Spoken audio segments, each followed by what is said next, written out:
My name is Kevin Wensley. I'm the Director of Operations at Offshore Sailing School, and I'm here today at one of our beautiful Southwest Florida locations of South Seas Island Resort.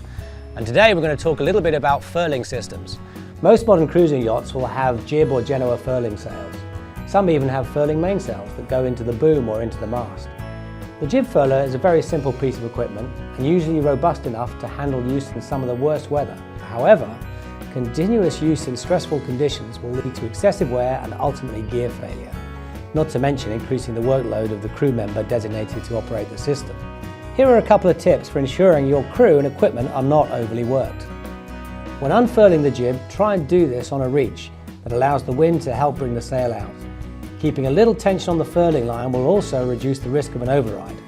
This is where the furling line binds on itself and makes further unfurling difficult and furling away of the sail impossible without clearing the override. Keeping tension on the furling line by creating a little friction on a winch or around a cleat will make it a lot easier to control when you only want to partially pull out the sail on a breezy day.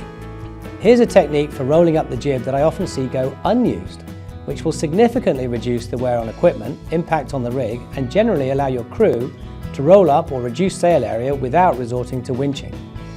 The key is to take all the power out of the jib by blanketing it behind the mainsail. This is done by sailing the boat on a deep broad reach until you see the clew of the jib start to collapse behind the main. Once you've done this and the helmsperson has a steady course, it should be possible to start furling the jib with little effort. Keep the jib sheets under minimal tension to allow for a nice even furl and avoid running out of furling line caused by the wraps becoming too tight, which results in the candy stripe look, and that can ultimately lead to UV deterioration of your sails. Best of all, using minimal tension on your jib sheets causes no stress on your crew or equipment. It is a good policy to wrap 2 or 3 extra turns of the jib sheet around the furled sail in case of a sudden squall. You will of course need some sea room to execute the manoeuvre, so a little pre-planning will help. And don't worry that you had to let out the mainsail to turn downwind, as you can easily pull it back in as the boat is turned back up towards the wind.